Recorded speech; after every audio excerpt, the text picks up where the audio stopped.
let's see. So today, I'm going to teach you about how God responds when we pray. Now, do you pray sometimes? Okay. So when we pray to God for something, God responds to us in three ways. I'm going to give you an example. So there was this boy who was praying. He saw in a magazine up in the attic that his grandfather kept. And this magazine had advertisement about Hawaii. And so he says, wow, that looks strange. Who is this woman with that green leaf skirt? And who is that man over there? And there's a man surfing. And he says, this is strange.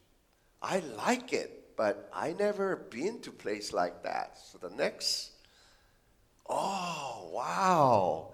And then there was this tropical paradise and saw the canoe with all these tropical plants and palm trees. And he says, this looks like a paradise. I surely would like to go.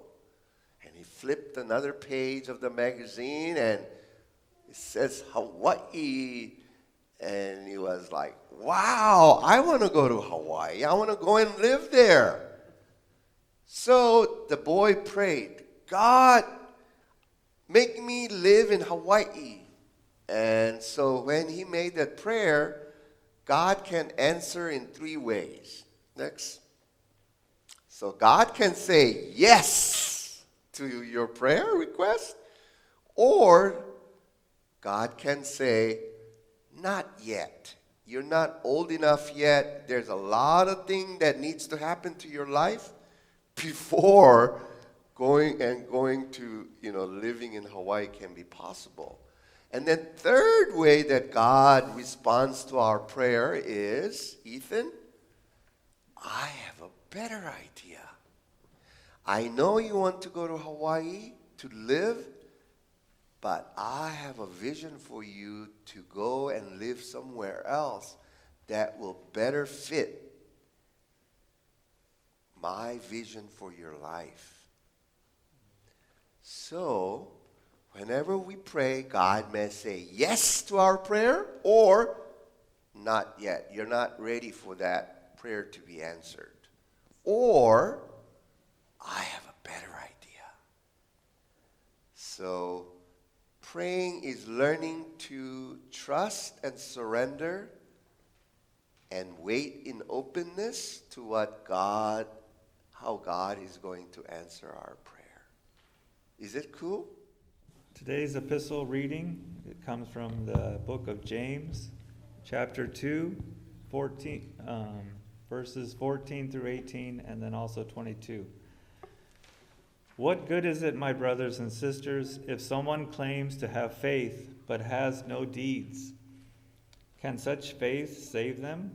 Suppose a brother or sister is without clothes and daily food. If one of you says to them, go in peace, keep warm and well fed, but does nothing about their physical needs, what good is it? In the same way, faith by itself is if it is not accompanied by action, is dead. But someone will say, you have faith, I have deeds. Show me your faith without deeds, and I will show you my faith by my deeds.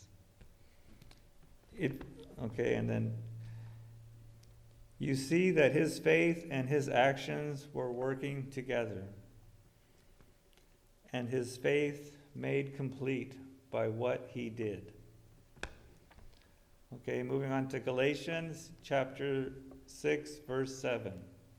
Do not be deceived. God is not mocked.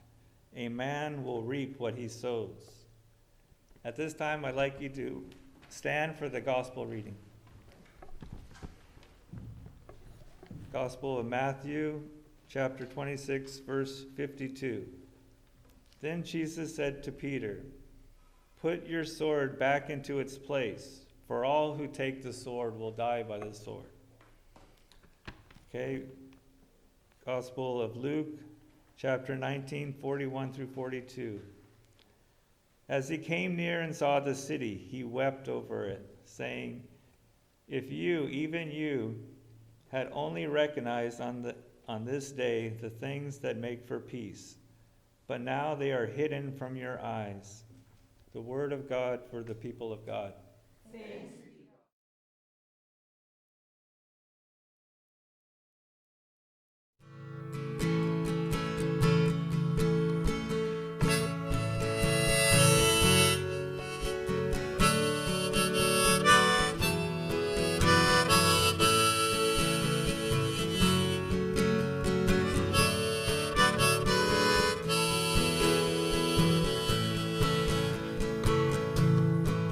I'm looking out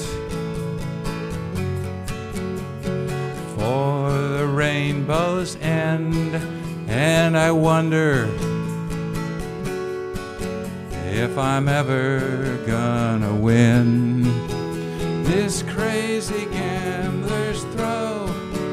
I'll call the dice and roll, but 7 come 11 once again. And Lord, I'm tired of the way I treat myself. I'd like to leave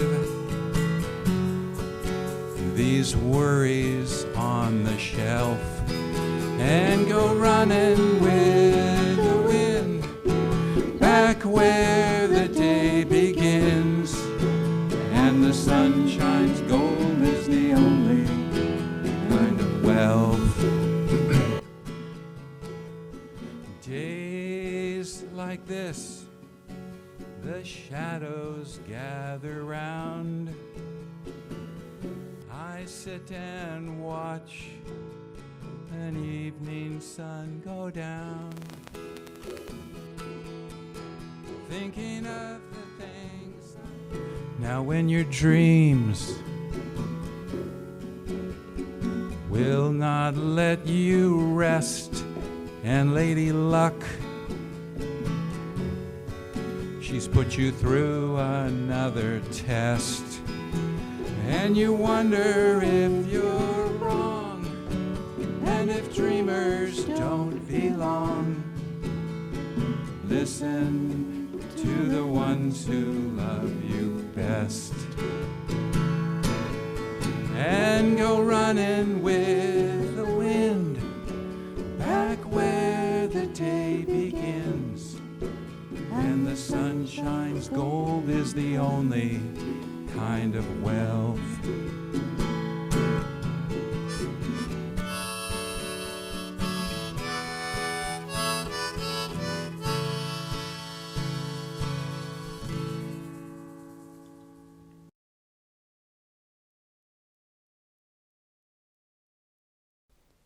On the issue of gun culture and gun history in America and where we are with this issue.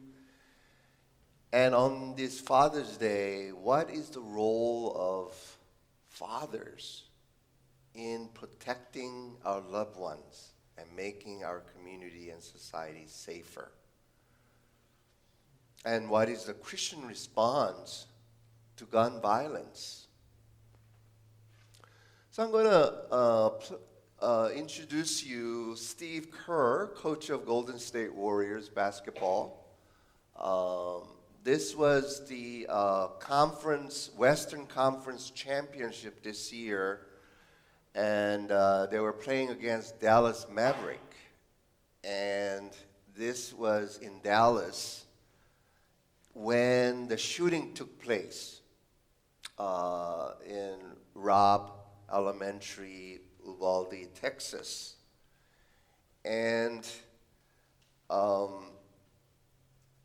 he was so upset and livid that our government is utterly helpless to do any meaningful legislative change addressing gun violence in America.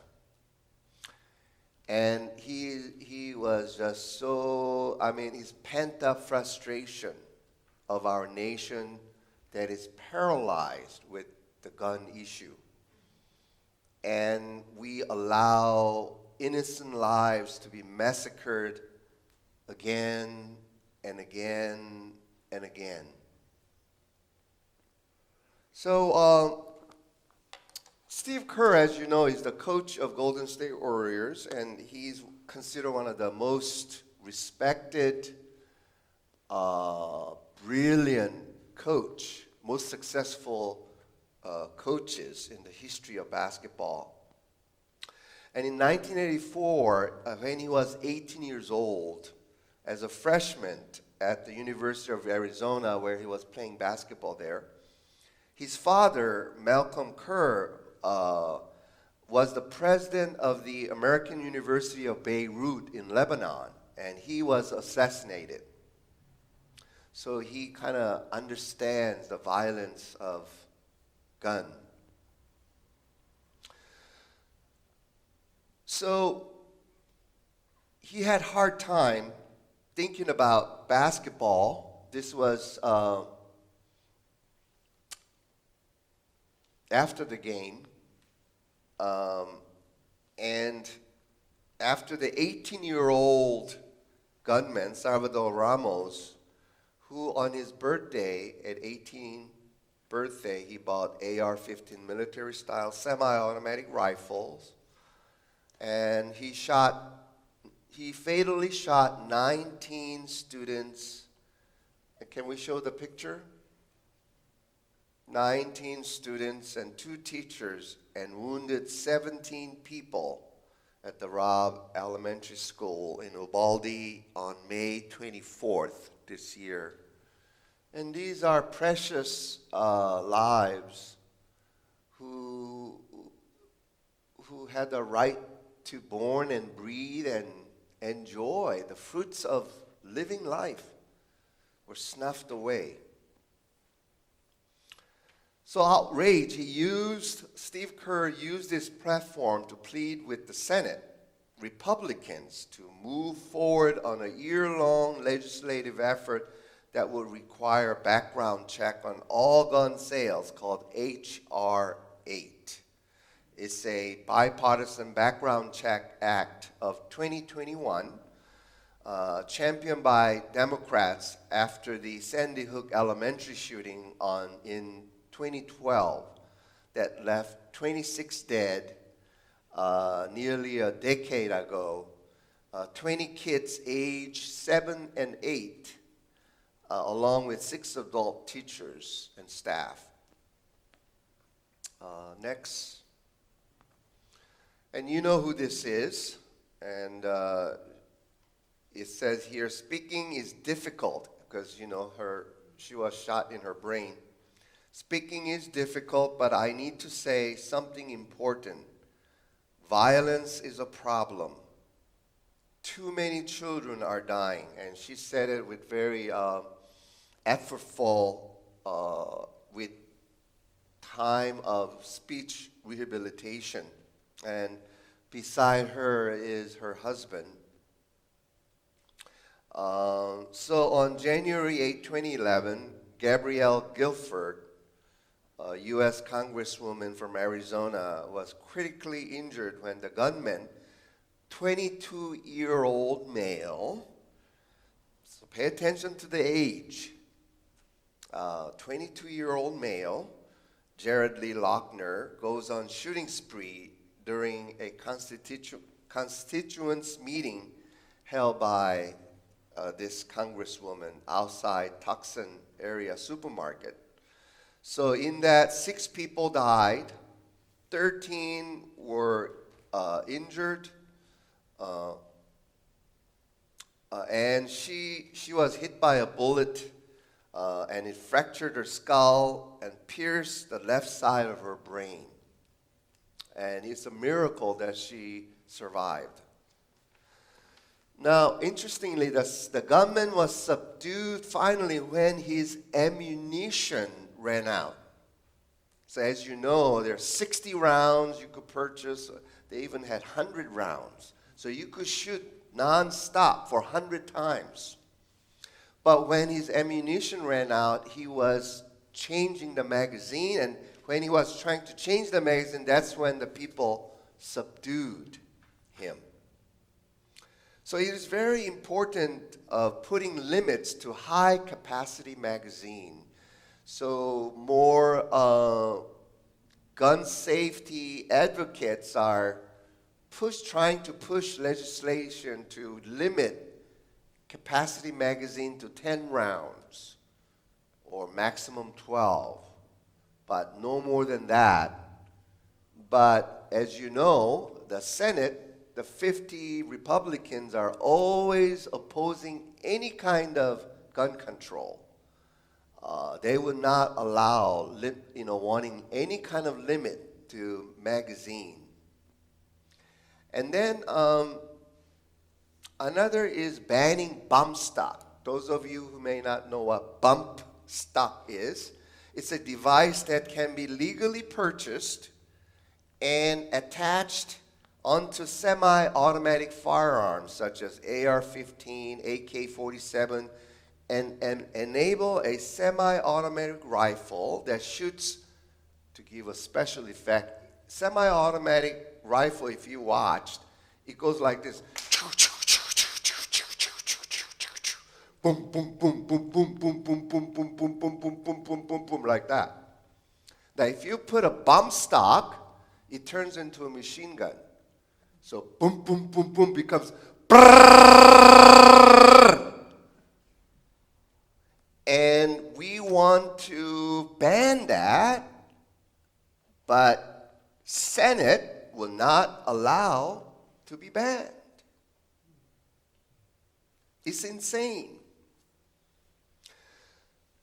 You know, in 2017, Las Vegas shooting by Stephen Paddock, 64-year-old man, was at a high 32nd floor in Mandalay Bay Hotel, overlooking the Route 91 Harvest Music Festival on the Las Vegas Strip in Nevada. He fired more than 1,000 rounds of bullets, killing 60 people and wounding 411, and the ensuing panic brought the total number of injuries to 867 people. It is, we need to notice that 12 of the assault rifles that this man used were modified with a bump stock, so it could be a machine gun, shooting from up there to kill as many people as possible. So, history of school mass shooting. In Luke chapter 19, it says, as Jesus came near and saw the city, he wept over it, saying, if you, even you, had only recognized on this day the things that make for peace, but now they are hidden from your eyes. He wept over seeing the senseless violence because people have lost their way. And that statement can be said about us, of our nation. Next picture. This is a Sandy Hook Elementary School shooting, which occurred in December 14, 2012, in Newtown, Connecticut. A 20-year-old Adam Lanza took AR-15 military-style semi-automatic rifle after murdering his mother at home, fatally shot 20 children, 6 adults at Sandy Hook Elementary School. And these elementary kids were between the age 6 and 7 years old, and you know how precious they are, that toddler, just past toddler age, just starting out in their lives. And 6 were adult teachers and staff. Next. says never again. It says protect kids, not guns. That is a protest following Sandy Hook shooting. So let's go to February 14 of 2018. Next picture. These are Marjory Stoneman Douglas High School mass shooting in Florida. High school kids. 19-year-old gunman Nicholas Cruz, armed with AR-15 military-style semi-automatic rifle, opened fire on students and staff, murdering 17 people and injuring 17 others. The common denominators of all these 3 school mass shootings are 3 factors: young males under the age of 21 and used AR-15 military-style semi-automatic rifles.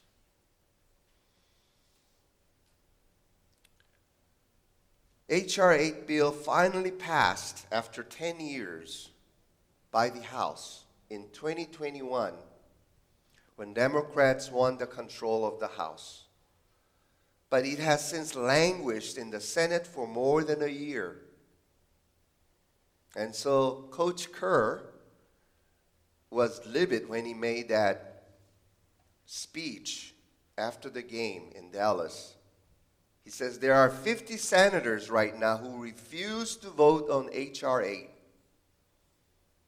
And he had biting words for Senate Majority Leader Mitch McConnell, who would not put it on the floor for vote. And he said there's a reason they won't vote on it: to hold on to power by any means. So let's look at his speech. Happened with our team in the last 6 hours. We're going to start the same way tonight. Any basketball questions don't matter. Since we left shoot-around, 14 children were killed 400 miles from here, and a teacher. And in the last 10 days, we've had elderly black people killed in a supermarket in Buffalo. We've had Asian churchgoers killed in Southern California. And now we have children murdered at school. When are we going to do something? I'm tired. I'm so tired of getting up here and offering condolences to the devastated families that are out there. I'm so tired of I'm tired of the moments of silence. Enough. There's 50 senators right now who refuse to vote on H.R. 8, which is a background check rule that the House passed a couple of years ago. It's been sitting there for 2 years. And there's a reason they won't vote on it: to hold on to power. So I ask you, Mitch McConnell, I ask all of you senators who refuse to do anything about the violence and school shootings and supermarket shootings, I ask you, are you going to put your own desire for power ahead of the lives of our children and our elderly and our churchgoers? Because that's what it looks like. It's what we do every week. So I'm fed up. I've had enough. We're going to play the game tonight, but I want every person here, every person listening to this, to think about your own child or grandchild or mother or father or sister, brother. How would you feel if this happened to you today? We can't get numb to this. We can't sit here and just read about it and go, well, let's have a moment of silence. Yeah, go Dubs, you know. Come on, Mavs, let's go. That's what we're going to do. We're going to go play a basketball game. And 50 senators in Washington are going to hold us hostage. Do you realize that 90% of Americans, regardless of political party, want background check, universal background check? 90% of us, we are being held hostage by 50 senators in Washington who refuse to even put it to a vote, despite what we, the American people, want. They won't vote on it because they want to hold on to their own power. It's pathetic. I've had enough.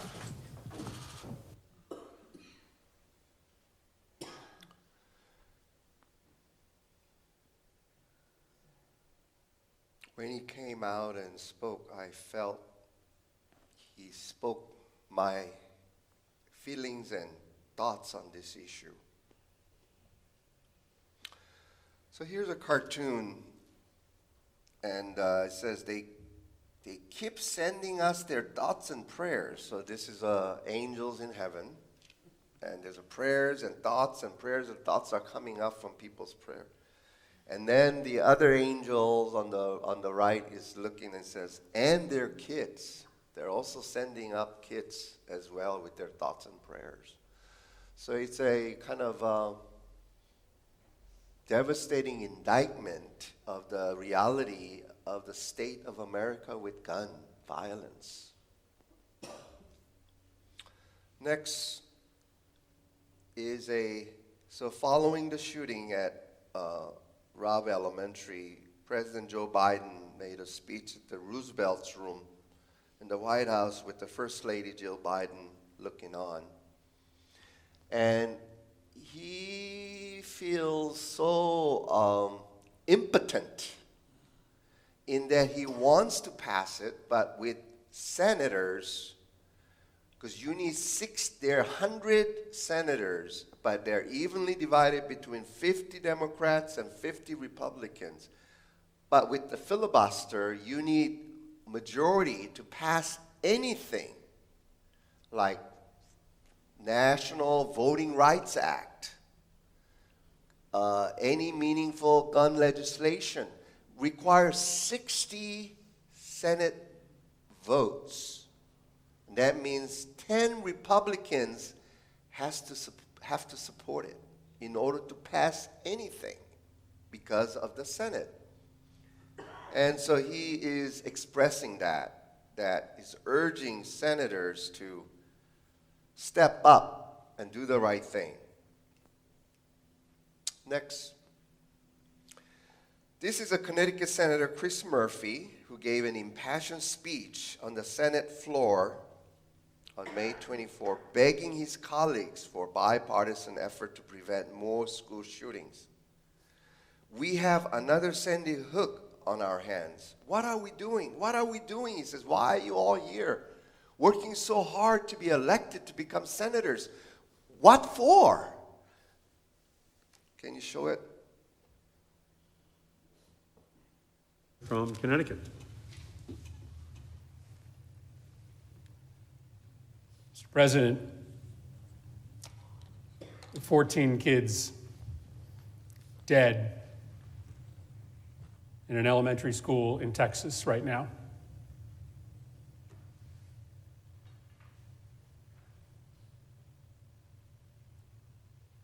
What are we doing? What are we doing? Just days after a shooter walked into a grocery store to gun down African American patrons, we have another Sandy Hook on our hands. What are we doing? There have been more mass shootings than days in the year. Our kids are living in fear every single time they set foot in the classroom because they think they're going to be next. What are we doing? Why do you spend all this time running for the United States Senate? Why do you go through all the hassle of getting this job, of putting yourself in a position of authority, if your answer is that as this slaughter increases, as our kids run for their lives, we do nothing? What are we doing? Why are you here? If not to solve a problem as existential as this. This isn't inevitable. These kids weren't unlucky. This only happens in this country and nowhere else. Nowhere else do little kids go to school thinking that they might be shot that day. Nowhere else do parents have to talk to their kids, as I have had to do, about why they got locked into a bathroom and told to be quiet for 5 minutes just in case a bad man entered that building. Nowhere else does that happen except here in the United States of America, and it is a choice. It is our choice to let it continue. What are we doing?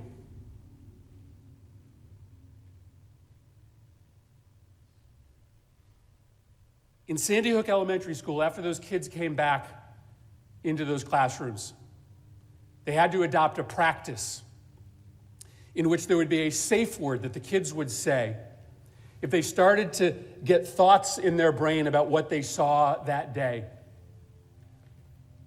If they started to get nightmares during the day, reliving stepping over their classmates' bodies as they tried to flee the school. In one classroom, that word was monkey. And over and over and over through the day, kids would stand up and yell, monkey. And a teacher or a paraprofessional would have to go over to that kid, take them out of the classroom, talk to them about what they had seen, work them through their issues. Sandy Hook will never, ever be the same. This community in Texas will never, ever be the same. Why? Why are we here? If not to try to make sure that fewer schools and fewer communities go through what Sandy Hook has gone through, what Uvalde is going through. Our heart is breaking for these families. Every ounce of love and thoughts and prayers we can send, we are sending. But I'm here on this floor to beg, to literally get down on my hands and knees and beg my colleagues. Find a path forward here. Work with us to find a way to pass laws that make this less likely. I understand my Republican colleagues will not agree to everything that I may support, but there is a common denominator that we can find. There is a place where we can achieve agreement that may not guarantee that America never ever again sees a mass shooting, that may not overnight cut in half the number of murders that happen in America. It will not solve the problem of American violence by itself, but by doing something, we at least stop sending this quiet message of endorsement to these killers whose brains are breaking, who see the highest levels of government doing nothing, shooting after shooting. So Senator Chris Murphy has taken gun safety issue to his heart ever since Sandy Hook, his state, Connecticut, where he's from, came. So he's been working for 10 years trying to pass something to address gun safety law. But every single time, nothing gets done in the Senate. And I think as an American public, if you care about this issue, we need to look at these senators who are beholden to gun advocates and NRA and so forth, is concerned about they're getting their NRA endorsement and rating so that they can be, reelected. And that's what's happening. And that's what they're doing and not allowing any meaningful legislation to pass. But anyway, a group of 20 senators this time, bipartisan gun safety framework was created, making some breakthrough in Congress' attempt to address recent back-to-back shooting. And negotiators' next challenge is writing legislation that will get 60 senators to vote. And it's a modest. To me, it doesn't, not even close to really addressing the gun safety in America. but it's something. You got to start somewhere. So this is what they came up with. Extra scrutiny for gun buyers under age of 21, grants to states to implement so-called red flag laws. Those of you may not know. If your family or school teacher or someone's deem you to be danger to yourself and others, that they could report that to the authority, and after they find that you are indeed deemed dangerous to yourself and others, they can temporarily take away guns so that you don't harm yourself and others until you're deemed sane again or better. And then the third element is new spending on mental health treatment and school security. So it's those three things. It's Band-Aid. To me, that's a Band-Aid. It doesn't even raise the age level of 21 to be able to purchase guns, let alone AR-15 and assault semi-automatic weapons.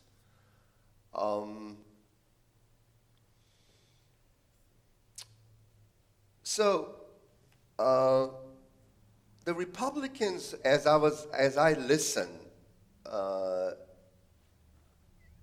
you increasingly hear they're willing to go with expanded background checks. But they're emphasizing on mental health. Many Republicans opposed to more gun control have called instead for investing in mental health programs, increasing funding for law enforcement, and bolstering security at schools. And many Democrats say they are missing the point. And here is the candidate for governor of Texas, Beto O'Rourke, interrupts the press conference held by the Republican incumbent governor Greg Abbott, who blamed Robb Elementary School mass shooting on a mental health crisis. And basically, Beto O'Rourke is saying, this is a smokescreen, it's a red herring. You are scapegoating and deflecting responsibility to mental health problems when in fact it is a problem.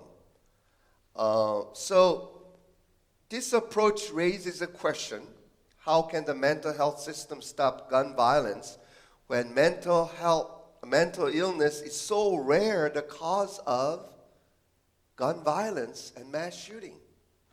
Next.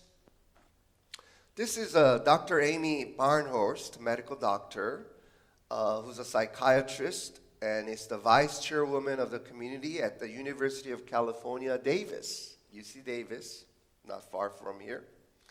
And in her research of all the data, she found that mass shootings are only caused by 4% of the mentally ill. So you could put all your money on mental health issue, but it's not going to resolve guns in a mass shooting. The vast majority of 96% of mass shootings are committed by people who are not mentally ill, and majority of these people had no prior criminal records. Clean as a whistle. And she said, putting this to us to be responsible for gun violence is insane, she said. She said, you know how hard it is to involuntarily admit people for mental illness?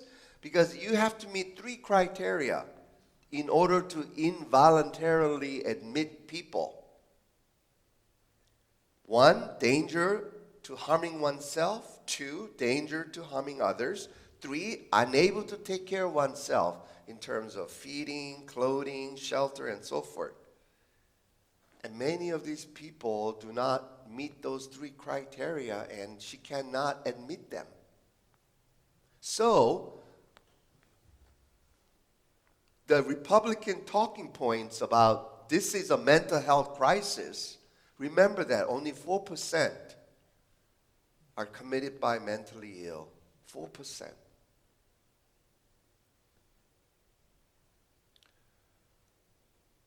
So in Galatians chapter 6, verse 7, do not be deceived. God is not mocked. A man will reap what he sows. Next. Here's a chart that caught my eyes when I was watching TV news. So here is a developed countries from 1998 to 2019 figure. So this is a 21 years of statistics. United States has 101 mass shooting, and the next highest is France with 8, and you know that has a lot to do with the terrorist shooting. And Germany 5, Canada 4, Finland 3, and so forth, and Belgium 2, and then from Australia 1, Austria 1, Croatia 1, and so forth. Look at that. Look at that vast difference between our nation versus rest of the world in terms of mass shooting. Next. The Texas school massacre, latest everyday horror in U.S. that will be unthinkable abroad, it says. Despite having 4% of the world population, the U.S. made up 31% of all public mass shootings.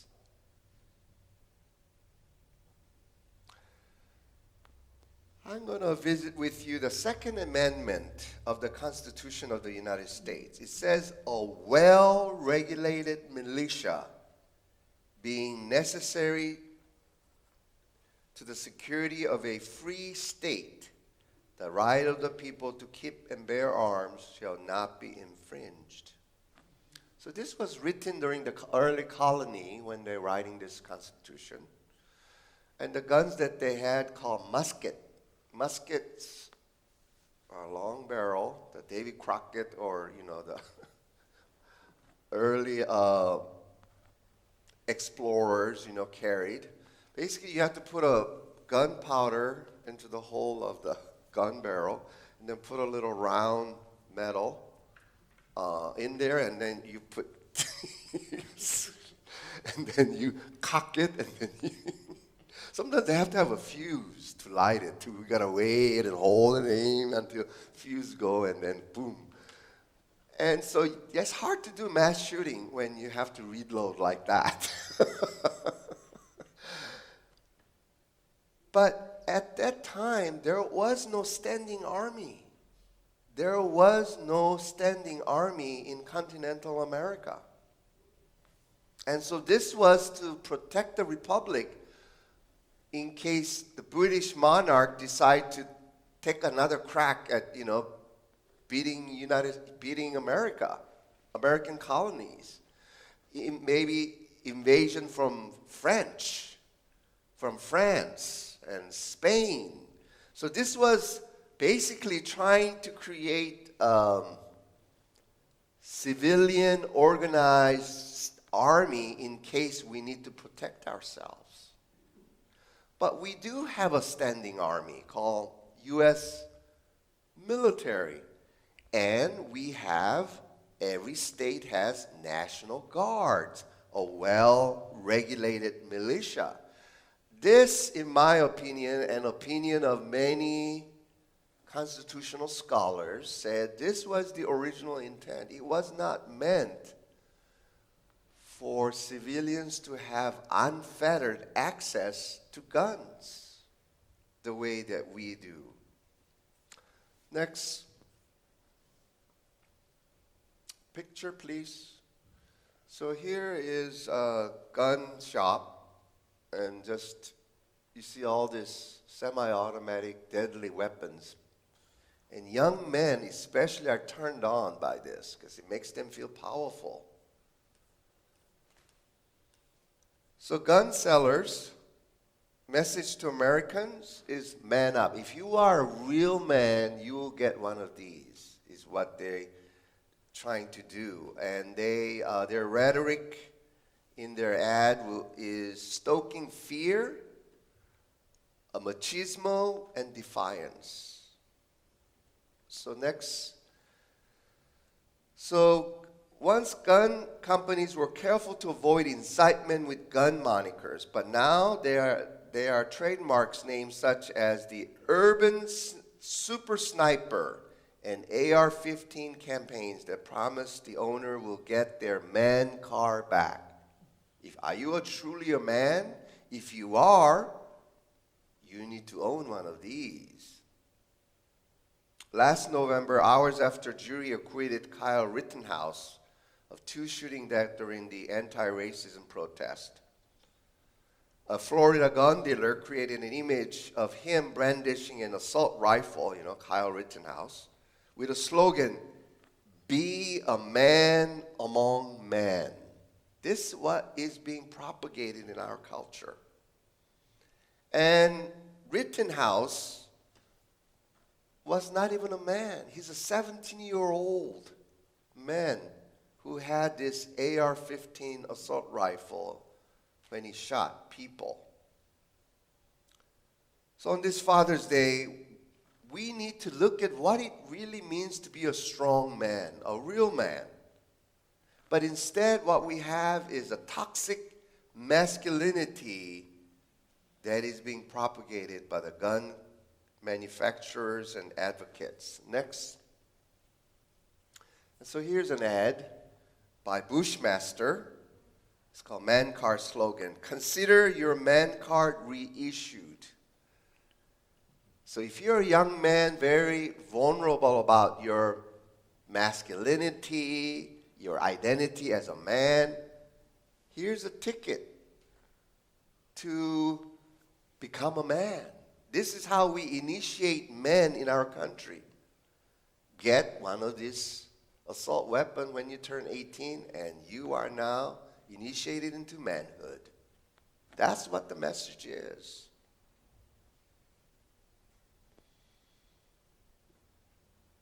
And so online store has a gear emblazoned with cover-the-top barbs like F gun control, abolish the ATF, go and print it, a reference to using 3D printers at home to make untraceable ghost guns. And Joe Biden and Democrat legislators are trying to ban ghost guns that can be made at home. Untraceable. But the gun rights advocates are against that. It's insane. On social media, the coalition whips up members with the warning of an impending gunpocalypse. Have you ever heard the term gunpocalypse? Meaning, liberals are trying to take away our guns. And so that is the gunpocalypse, when gun will no longer, which is not true. But that's the fear that they propagate. So behind this gun culture, commercials, political interest, more guns and freer access to them, working together with gun makers, NRA, and elected officials, have convinced large swath of Americans that they should have firearms and the ease of accessing them with minimal requirements. Next. So you see the cross there? God, guns, beer, and then you have the cross. That's what it means to be a truly American man. That's what it says. Next. Second Amendment. God, guns, and guts. Made America free. Let's keep all three. Next. You see the American flag with the Bible, with the gun. God, guns, and country. That's what made America great. And this is a betrayal of Christian faith and the teachings of Jesus. When Jesus was being arrested by the Roman guards,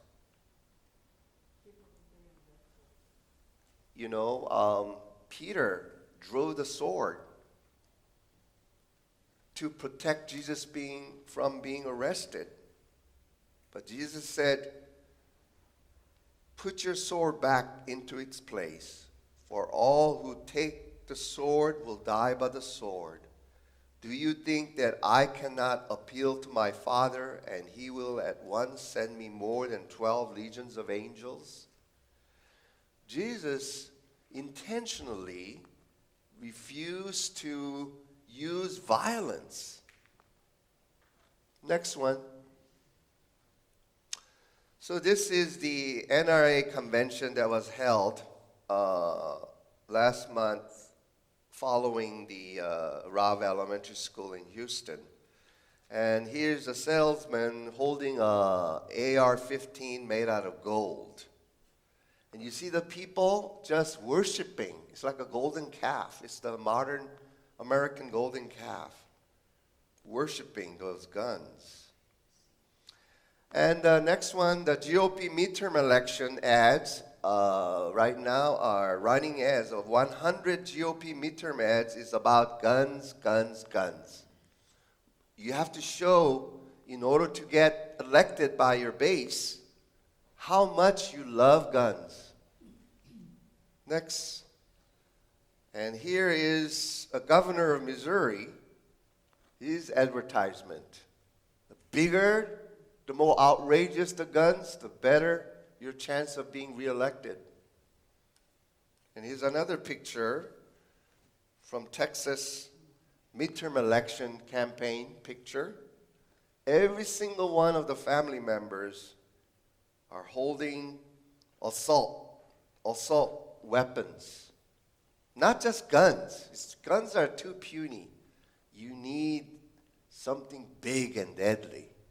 And every one of them are holding them.